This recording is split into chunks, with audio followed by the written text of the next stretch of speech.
BFM Business et Tech Co présente De quoi je me mêle, François Sorel. Et un grand bonjour à toutes et à tous. Bon week-end, merci d'être là. Heureux de vous retrouver pour ce De quoi je me mêle, vos 52 minutes d'ActuTech que vous pouvez retrouver dès le vendredi, dès midi. On lâche la bête sur le YouTube, sur la chaîne YouTube de Tech Co. Vous pouvez nous retrouver en vidéo. Et puis évidemment le podcast audio aussi au même moment avec en exclusivité, vous le savez pour l'audio, le petit module bonus. Aujourd'hui 2 parties. Tout à l'heure c'est Lionel Paris qui nous rejoindra. Vous le savez, Lionel est notre expert tech réseau. Et il a testé toutes les box fibres du moment. Orange, Free, SFR et Bouygues. Et on rentrera dans les détails aussi parce que c'est vrai qu'il y a des montées en débit assez intéressantes. On peut avoir jusqu'à 8 gigabits. On rentrera dans les détails tout à l'heure avec les différentes offres. Ce sera avec Lionel Paris. Je vous rappelle le hashtag DQJMM bien sûr. Pour réagir à tout ce qu'on raconte, encore une fois, bienvenue. Et c'est parti pour De quoi je me mêle.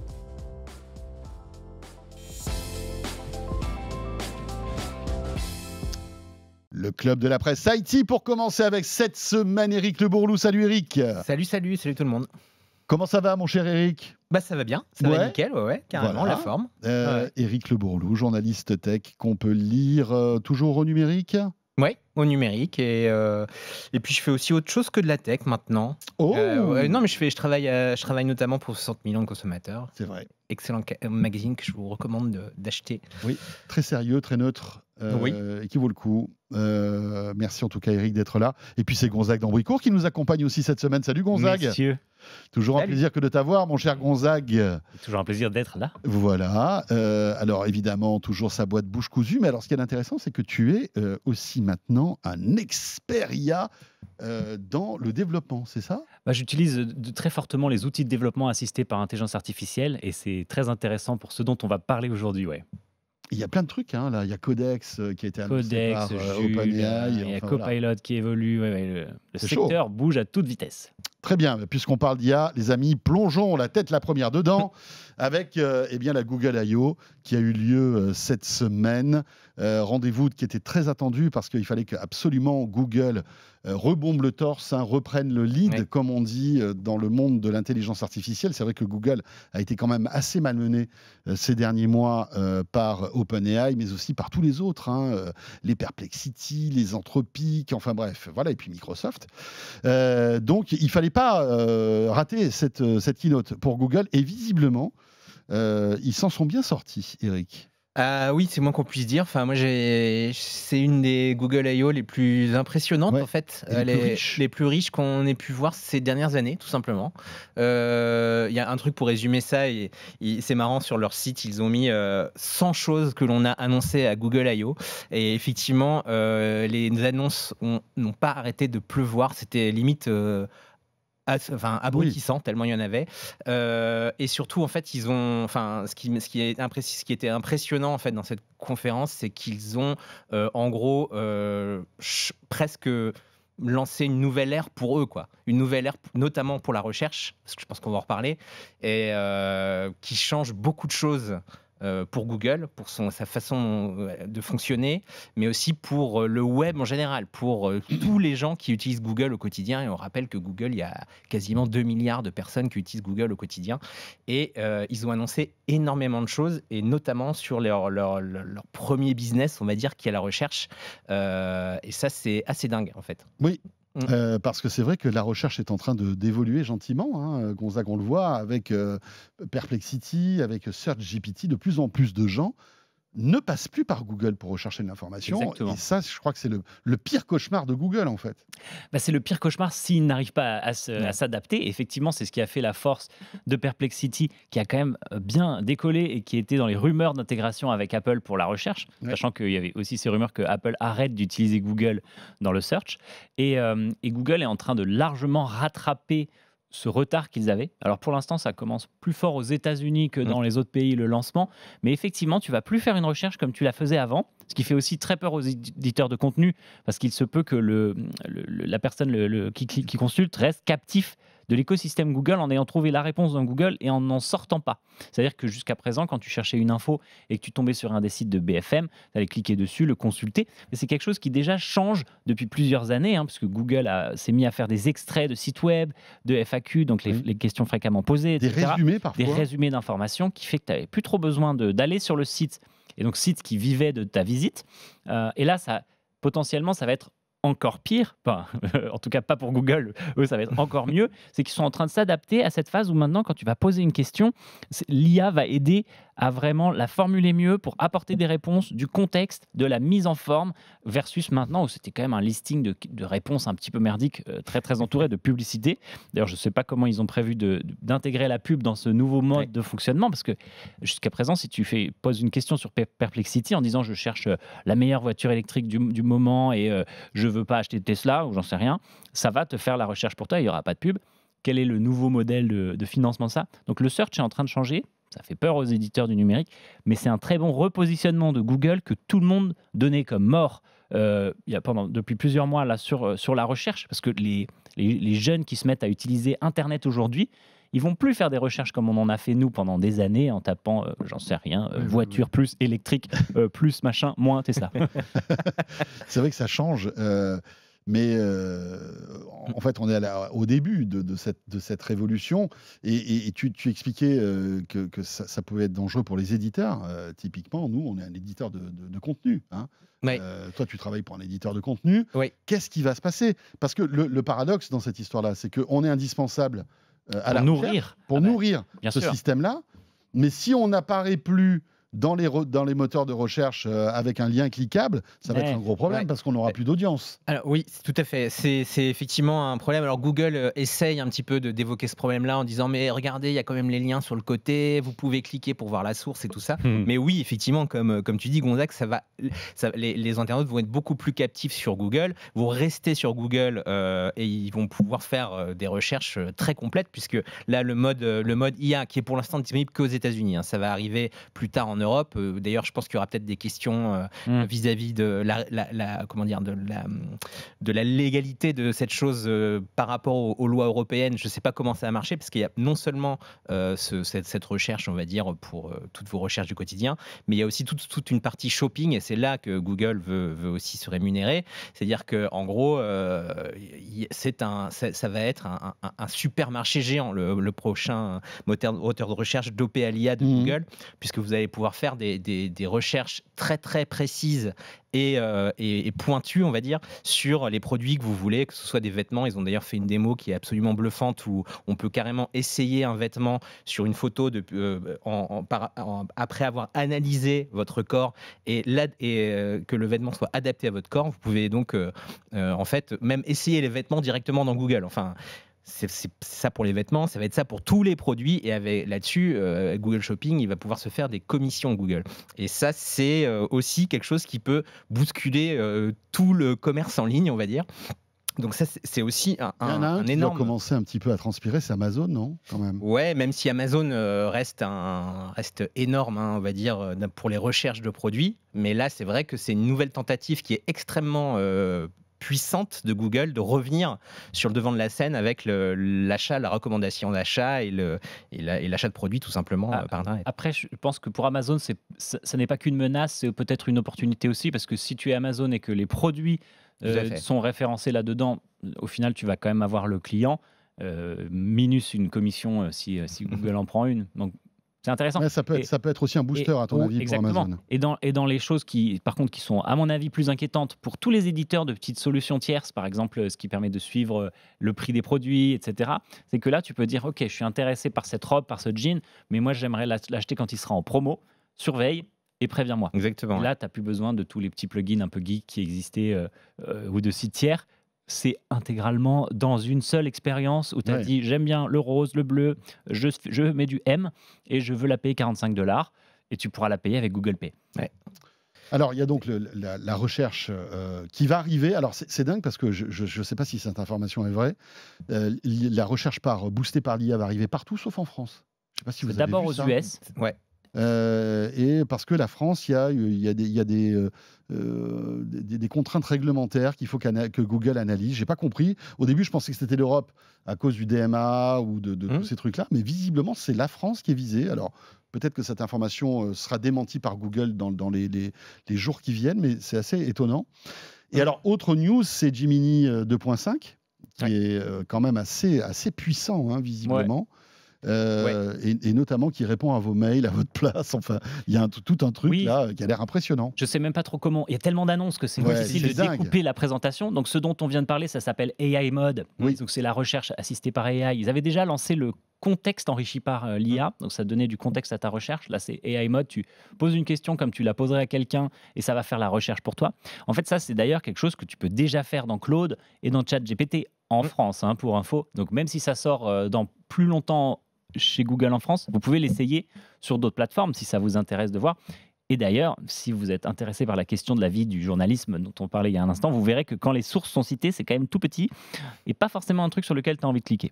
Donc ça, c'est AI Mode. Après, effectivement, il y a plein d'annonces autour de Gemini, mais déclinées dans beaucoup de champs. Donc on peut essayer de... Je sais pas, Eric, si tu avais on va pas tout faire parce que c'est non, mais il y a un truc en tout cas qu'on peut essayer dès maintenant et que tout le monde peut essayer et qui est aussi bluffant, c'est le mode live de Gemini, de l'application de Gemini, qui est assez incroyable puisque c'est un mode, là on le voit à l'écran d'ailleurs pour ceux qui sont en vidéo, c'est un mode où en fait on va demander à son téléphone d'activer la caméra et là on peut lui demander des choses en direct sur tout ce qu'il voit. Donc en fait, si je suis là, je peux dire, bon là, c'est qui la personne en face de moi? Donc je sais pas s'il reconnaîtrait François, mais dire c'est un monsieur avec des lunettes, il a une chemise blanche, etc. Donc on peut vous regardez, vous tombez sur une fleur que vous ne connaissez pas, vous pouvez, c'est quoi cette fleur? On n'est pas obligé de prendre une photo, de l'envoyer sur le serveur, tout se fait en streaming. Quoi. Ça c'est live, c'est dispo sur la nouvelle version de Gemini. Ça, ce qui est marrant avec ça, c'est qu'une première étape vers ce qu'on va avoir demain, qui a d'ailleurs été aussi présenté, je ne sais pas si vous voulez en parler maintenant, mais je trouve que c'est tout à fait ça, c'est la première étape vers ce qu'on aura comme device demain, c'est-à-dire notamment les fameuses lunettes connectées. Parce que ça marchera de la même manière, c'est juste que vous n'aurez plus besoin d'avoir votre téléphone dans la main, vous aurez des lunettes et puis vous pourrez poser des questions via ces lunettes à Google directement. Les lunettes filmeront en permanence tout ce qu'elles voient et donc pourront, en fonction du contexte, vous répondre de ce qu'elle voit, vous répondre en interrogeant l'IA de Google. Quoi. Mais est-ce que Meta fait pas déjà ça avec les Ray-Ban Meta? J'ai l'impression qu'il y a une fonctionnalité d'analyse en temps réel. Donc Google n'est pas non, ils sont sur les lunettes Meta l'avance. C'est pas les premiers, mais Google, eux, ils vont développer l'écosystème casque, lunettes. Enfin, il y a tous les périphériques versus Meta a quand même lancé avec Ray-Ban plutôt une expérience autour de ce format-ci. Et donc là, c'est effectivement un Gemini Live. C'est l'appli iOS et Android qui est déjà disponible, comme disait Eric. Mais dans les lunettes, assez intéressant.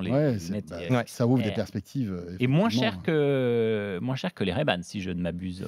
Alors je sais pas, j'ai pas pour les prix, j'ai pas vu, mais effectivement, il y a aussi pour l'instant, c'est effectivement des produits qui vont sortir. Il y a eu une démo à un moment durant l'I.O., c'est le seul truc qui est un peu buggé. Il y avait une démo de ces lunettes et effectivement, c'était surtout dû, à mon avis, à des problèmes de réseau parce qu'il y avait des frises de la vidéo et c'était pas complètement. Mais il y a des expériences qui sont quand même assez bluffantes, notamment la traduction en temps réel via un petit écran où on voit vous parlez à quelqu'un d'autre et vous voyez ce qui s'affiche. C'est-à-dire que la lunette connectée, il y a une information holographique qui apparaît dans les lunettes. Donc ils sont bien en avance par rapport au Ray-Ban Meta. Oui, il y a une version des lunettes qui aurait un affichage intégré. Il y a une version, en fait, c'est ce que j'ai compris, il y a une version sans. Une version comme les Ray-Ban Meta, une version plus évoluée, un peu qui se rapprocherait du prototype Orion de Meta. Exactement. Et ça, effectivement, comme le dit Gonzague, en plus, ça c'est donc powered by Android XR, c'est la version d'Android pour les devices de réalité mixte. Donc, ce sera disponible sur ces lunettes quand ça va sortir, et aussi sur un casque type Apple Vision Pro, un peu un clone de l'Apple Vision Pro qui sera commercialisé par Samsung plus tard dans l'année, visiblement. Alors, c'est pas terminé parce qu'on pourrait faire une heure entière sur les annonces Google. Mais, oui, même plus. Moi, dernière chose qui m'a vraiment troublé, vraiment, et plus que troublé, bouleversé, c'est VO3. VO3 qui est leur dernier outil de génération de vidéos par prompt. Alors ça fait un moment qu'on suit ça, on se souvient de cette vidéo de Will Smith qui mange des pâtes, qui était sortie il y a 2 ans, qui était horrible, quoi, parce que c'était monstrueux. C'était devenu le benchmark à battre de faire un truc réaliste de C'est Will ça. Smith qui mange des pâtes, parce que là, quand il mangeait des pâtes, ça sortait. Non, on avait les pâtes, parfois, on avait l'impression que les pâtes le Voilà, mangeaient. traverser quoi. sa main, c'était Enfin, pas c'était du tout n'importe quoi. réaliste.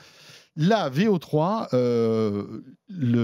ça y est, c'est-à-dire qu'ils arrivent à générer des vidéos qui sont qui sont parfaites. Et il y a eu plusieurs exemples, et je vous invite à aller même sur X, vous tapez le hashtag VO3, vous verrez, il y a plein d'exemples de vidéos qui ont été générées par prompt via VO3, et c'est proprement hallucinant. C'est-à-dire qu'on n'arrive plus à distinguer une vraie vidéo, faite avec une caméra, et ces vidéos générées par l'IA. C'est dingue. Il y a des exemples de, je sais pas moi, un prof qui donne des cours à des retraités, par exemple. Ça dure 10 secondes, mais tout est parfait, en fait. Tout est parfait. Et on se dit, mais ça y est. La démo qu'ils ont fait est assez rigolote. Donc le chef produit, il commence à dire, moi j'ai envie de faire une vidéo d'un grand-père qui veut restaurer sa voiture et elle doit voler, et puis il y a un poulet géant à l'arrière. Donc on voit une voiture avec un poulet géant, puis ça commence par la voiture qui se crache parce qu'elle vole pas encore, puis il corrige le truc, et c'est le poulet géant qui porte la voiture et elle vole.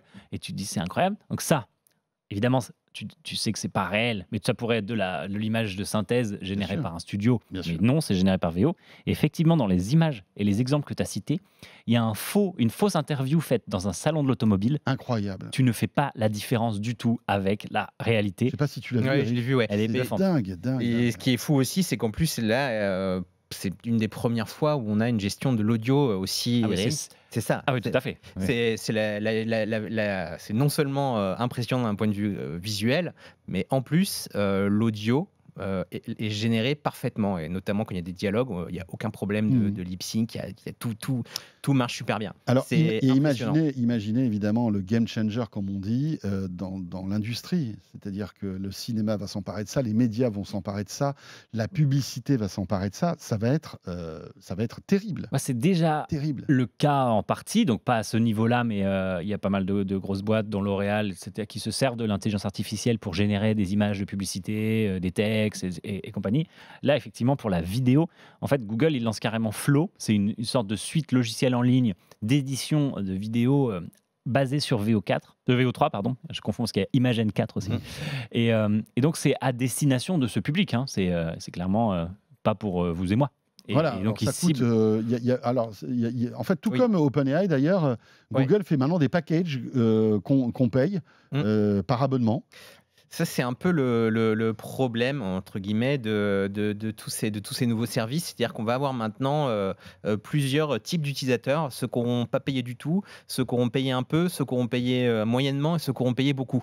Et là, ils viennent effectivement, Google, d'annoncer un nouveau forfait Ultra ouais. cher, ultra cher. Puisqu'il est à $250 par mois. Pour les 3 premiers mois, Pour après, les- ça augmente. Après, ça augmente. Il est à 125 pour les 3 Ah oui, non, premiers pardon, mois. oui, c'est ça. Pardon. Et 250 euros, dollars, je crois que c'est encore plus cher en euros d'ailleurs, ensuite.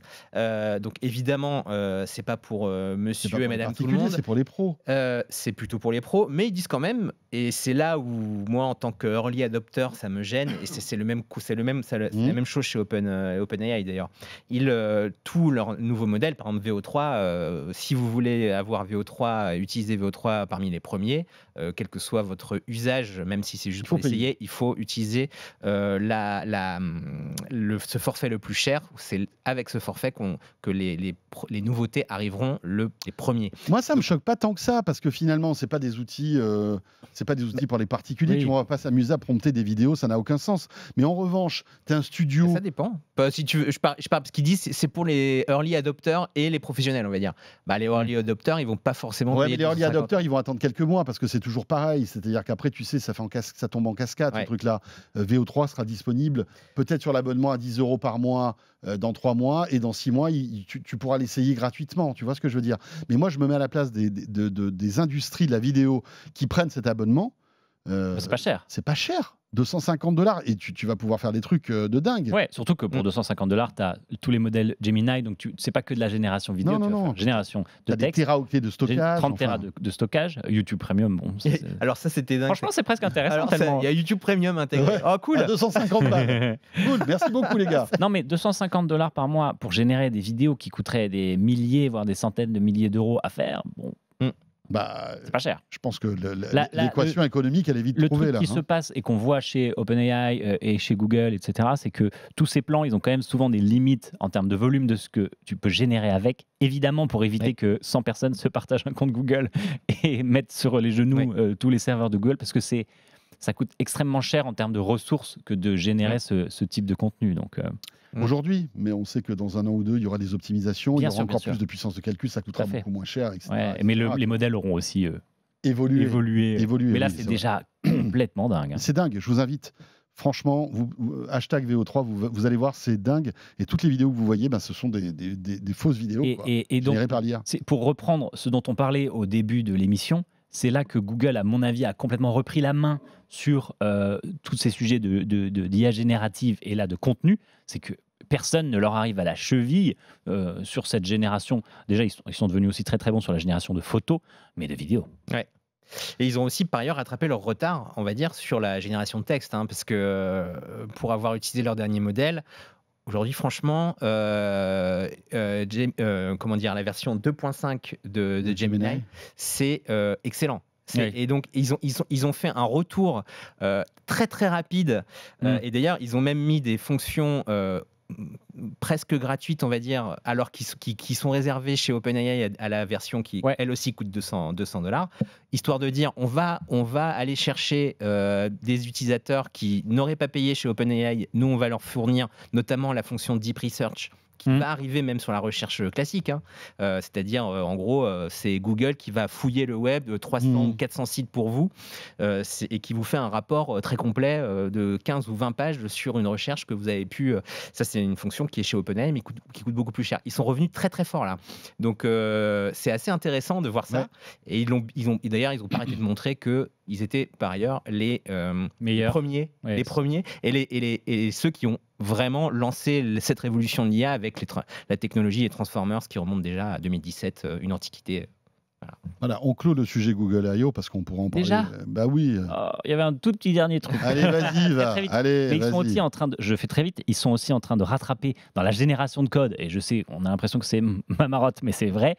Et ils ont lancé là un outil qui s'appelle Jules, qui te permet d'éditer du code et d'améliorer du code de façon agentique. Donc ça veut dire que ça le fait tout seul. Tu lui dis, fais ça, et il va travailler dans son coin. Comme si tu avais quelqu'un à qui tu déléguais une tâche. Ça fonctionne pas mal. Et tu lui dis quoi, par exemple? Tu lui dis, par exemple, j'ai l'impression que tu peux améliorer des choses dans mon code, et ça va te lister tout ce que ça peut améliorer, ça va te faire un plan synthétique d'action, ça va le faire, et ça va enregistrer les changements tout seul. Tu n'as même pas besoin de garder ton ordi allumé. Et ça, OpenAI ne le fait pas aujourd'hui? Ça, OpenAI commence à le faire, et donc c'est là que se joue toute cette guerre. C'est que OpenAI, ils ont racheté un éditeur de code, mais ça s'opère sur ta machine, et ils ont aussi lancé quelque chose qui s'appelle Codex, qui s'exécute dans le navigateur, donc là, tu n'as pas besoin d'un logiciel, et Codex fait ça aussi, ça va aller interroger ta base de code, vous imaginez des milliers de lignes de texte, les lire et se dire, ok, là, on peut faire ça, ou tu peux ajouter des fonctions en disant, maintenant, je veux que ça fasse la vidéo.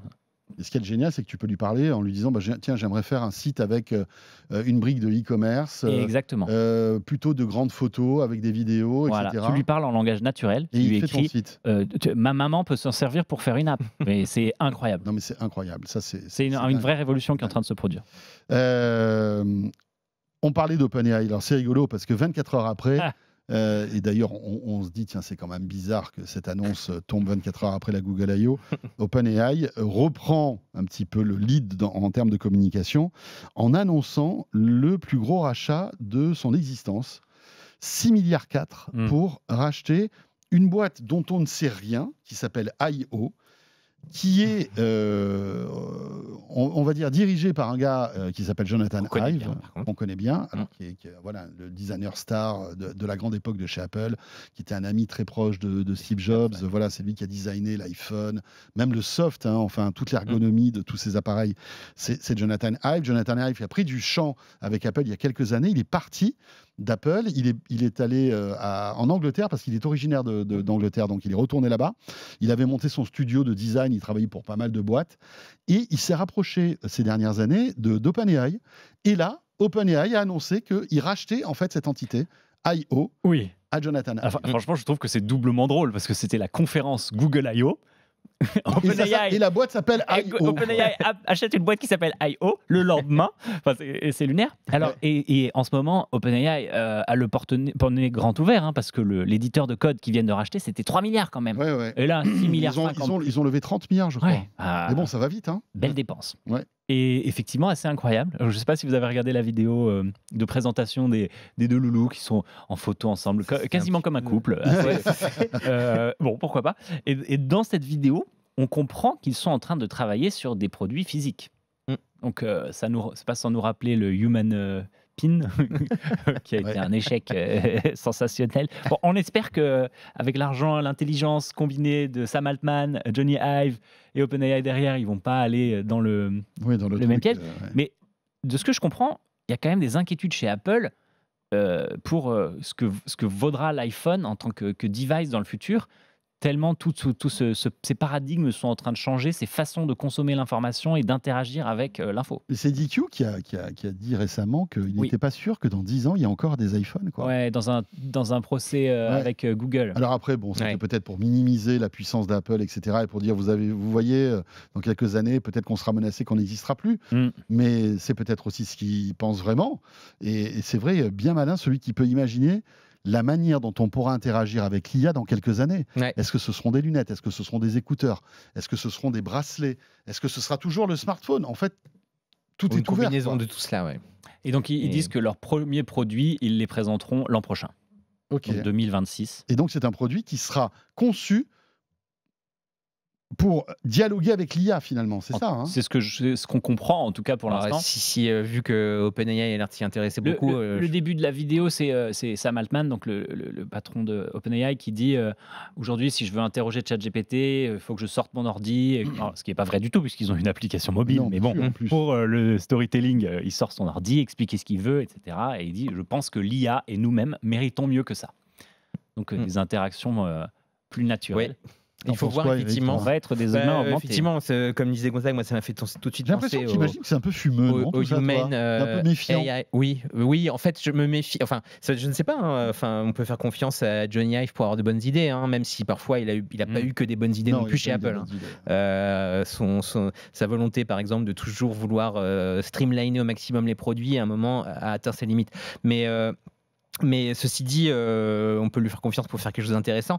Effectivement, moi, ça me rappelle tout de suite alors c'était la mode très éphémère qu'il y a eu sur les devices IA l'année dernière, ou il y a 2 ans, enfin qui avait commencé avec le Human AI Pin, qui était donc un petit badge pour interroger une IA sans écran. Enfin, s'il y avait un écran que vous pouvez afficher sur sa main, c'était une catastrophe. Mais on le savait dès le début que ça allait être une catastrophe. Je veux dire, c'était même la vidéo de présentation, elle m'était très mal à l'aise. Voilà, c'était horrible. Donc, c'est un produit qui fascinait quand même parce qu'en fait, il avait le mérite de bouleverser les usages. Et de considérer en fait l'interaction qu'on pouvait avoir avec un produit totalement différemment. Ça, on peut pas l'enlever. Hein.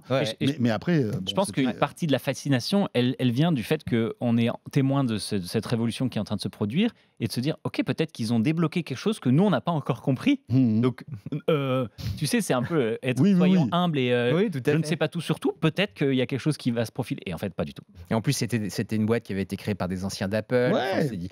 Bon, c'était un peu d'argent, etc. Voilà. Et d'ailleurs, la boîte que Johnny Ive se fait racheter pour la coquette somme de 6,5 milliards de dollars, dont des actions. Comme s'il avait besoin d'autant d'argent. Elle embarque d'anciens salariés Apple également. Ouais. Je crois qu'il y a une cinquantaine. Alors, 55 personnes. 55 ingénieurs, je crois, qui déjà travaillent sur des ingénieurs hardware qui travaillent sur le futur produit. Voilà. Et ce qu'on n'a pas encore mentionné, c'est que donc il y a cette partie hardware, mais en fait, normalement, ce studio devrait aussi s'intéresser à vraiment tout ce qui est interface. Donc, comment même le logiciel et la page web de ChatGPT et les produits d'OpenAI sont présentés aux utilisateurs. Donc, ce ne sera pas que du hardware. De toute façon, le hardware n'existe pas sans software. Donc, ils vont vraiment avoir une vue d'ensemble sur OpenAI. Je pense que c'est aussi, comme on disait, une communication pour se positionner en disant, regardez, on recrute les meilleurs.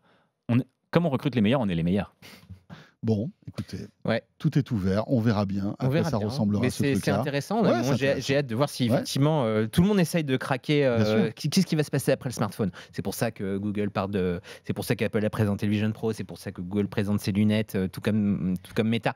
Euh, voilà, ça va être quoi l'après smartphone? C'est Ouais. aussi l'idée qu'ils essayent de développer avec ce produit. Après, moi, juste un truc, c'est que développer un produit, c'est bien sympa, mais ça coûte des milliards, en fait. Ouais. Parce qu'il faut développer le produit, il faut qu'il soit bon, il faut l'industrialiser, il faut en fabriquer des centaines de milliers, voire des millions.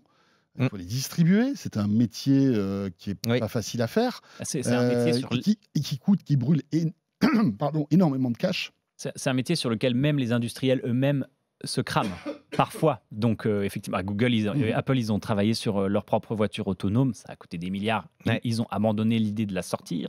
Ils travaillent sur tous les sujets d'intelligence artificielle. Pour l'instant, c'est quand même pas à la hauteur. C'est pas une boîte qui manque de moyens et d'ingénieurs. Donc effectivement, une boîte plus petite qui a moins de moyens, on peut se demander la viabilité de la chose. Et d'ailleurs, Apple vient d'annoncer sa prochaine conférence développeur. Ouais. Vraiment dans la lignée de ça. On en parlera, ça sera notre petit module bonus. Mais pour arriver jusqu'au bout de cette première partie, direction la Chine avec Huawei. Huawei qui a annoncé un produit qui s'appelle le MateBook Fold et qui est totalement bluffant. Ouais. Alors, si vous êtes un peu curieux, je vous invite à regarder certaines vidéos. Je crois qu'on va vous la diffuser là si vous êtes avec nous à la télé, mais même en audio, allez voir, c'est impressionnant. C'est un produit qui est superbe, vraiment. Oui, et en fait, Huawei montre bien, encore une fois, que quand il s'agit de hardware, on en parlait à l'instant, eux, ils savent faire. Ils savent faire du très très beau matériel. Ce MateBook Fold, oui, on va dire que c'est un PC ou une tablette, c'est un peu comme vous voulez, puisque c'est un grand écran essentiellement qui se replie. Donc c'est un écran pliant qui se replie en mode PC. On peut avoir un grand écran. Je crois qu'il fait 18 pouces. Évidemment, c'est de l'OLED, mais c'est de l'OLED flexible. Et puis le replier pour avoir un format plus PC portable. Oui, c'est-à-dire que sur lequel on peut éventuellement greffer un clavier d'ailleurs. Alors il y a d'autres modèles. Mais ça existe déjà, ça. Il y avait des trucs, effectivement, il y avait des essais comme ça. Acer, Asus, il y a plusieurs modèles. Il y a Lenovo qui en a fait notamment. Il y a d'autres modèles qui existent, c'est vrai, mais si on compare notamment en termes de finition, en termes d'épaisseur aux modèles qui sont déjà sortis, c'est vraiment un level au-dessus avec cet appareil-là. Enfin, on a l'impression que les modèles qui sont déjà sortis, qu'on a pu déjà, que j'ai pu d'ailleurs voir, avaient un petit côté... je n'ai pas envie de dire prototype, mais pas forcément toujours très bien fini. Très épais. Voilà. Et là, on a l'impression d'avoir un produit. Alors, on l'a pas eu en main, malheureusement, mais on a l'impression que c'est un produit qui est extrêmement bien abouti, quoi. Et ça ne m'étonne pas parce que Huawei, quoi qu'on en pense, et quoi qu'aujourd'hui... C'est étonnant parce que malgré toutes les contraintes qu'ils ont, c'est-à-dire qu'ils peuvent pas avoir du Qualcomm, ou alors ils ont du Qualcomm mais de précédentes générations. Il y a plein de blocus sur plein de composants, etc. Ils arrivent à faire des trucs qui non seulement fonctionnent, mais en plus n'ont pas à rougir par rapport à la concurrence occidentale, j'ai envie de dire. Ou en tout cas la concurrence taïwanaise. Et franchement, c'est dingue. D'autant que ce produit a une autre spécificité, Eric. Oui. C'est qu'il ne tourne pas sous Windows. Et non, en fait, c'est l'un des premiers produits Huawei. Alors Huawei, effectivement, n'a plus le droit d'utiliser le service Google depuis très longtemps, est limité par les puces, comme tu disais, qu'il peut avoir. Mais il y avait quelque chose qui échappait à tout ça encore, c'était il continue d'ailleurs à pouvoir utiliser Windows sur ses ordinateurs. Là, ce n'est pas Windows que fait tourner cette machine-là, c'est Harmony OS. Alors Harmony OS, c'est l'OS de Huawei qui l'a déjà intégré à ses smartphones depuis très longtemps. Et maintenant, il l'intègre sur des machines qui ressemblent plus à des ordinateurs, ce qui montre aussi qu'ils commencent à avoir cette indépendance d'un point de vue logiciel.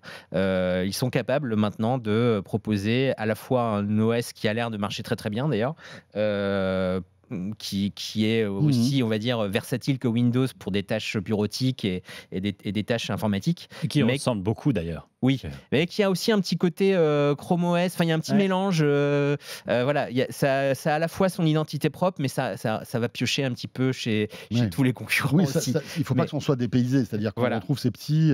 Ouais, mais en plus, Huawei a réussi, donc, notamment en Chine, à avoir un vrai écosystème logiciel autour de lui, voilà, maintenant le truc c'est que Huawei peut se permettre de se passer complètement de Windows. L'émancipation technologique et logicielle. Après, si tu as envie d'utiliser un jeu ou une application professionnelle, tu seras coincé. Mais en Occident, c'est pas possible. Enfin, ça sert à rien, ce truc-là. Non, je sais même pas si ça sortira en Europe. C'est intéressant que si tu travailles entièrement en ligne. Parce que tout ce qui est accessible par un navigateur va fonctionner très bien. En revanche, si tu utilises la suite Microsoft, il n'y a pas de suite Microsoft sur Harmony OS. Les logiciels Adobe, pas de logiciel Adobe. Non, c'est les très jeux, limité. pas de jeu. Après, ça va être intéressant de voir si Huawei décide de sortir une version, on va dire, occidentalisée avec la possibilité d'installer Windows. En fait, même dans le contexte de ce qui se passe avec les États-Unis, c'est très intéressant de voir fleurir comme ça des alternatives parce que ce qu'impose Donald Trump à tout le monde dans le monde nous oblige à nous poser des questions sur notre dépendance à ces systèmes. Et effectivement, pour l'instant, s'il décide que ça ne se produira probablement jamais, mais que Windows devait ne plus être disponible en Europe, on serait un petit peu emmerdé. Imagine Windows et macOS interdits en Europe. On va utiliser Linux. Allez, tous sur Linux. Bon, on retourne en forêt. On retourne en forêt, les amis. Voilà. Bon, merci beaucoup à tous les deux, c'était top. Merci à Gonzague d'Ambricourt. Merci à Eric Le Bourlou. On se retrouve tout à l'heure pour la troisième partie de ce De quoi je me mêle, exclusivement disponible en podcast audio, le module bonus. On parlera justement de la WWDC d'Apple qui se prépare. Et vous restez avec nous. Dans un instant, Lionel Paris, on verra avec lui les nouveautés en matière de fibres et des abonnements fibres chez les opérateurs. Ça bouge beaucoup, pas mal de choses à raconter. Lionel va nous faire un condensé dans un instant. En tout cas, merci d'être là et à tout de suite pour la deuxième partie. De quoi je me mêle sur BFM Business et Tech & Co.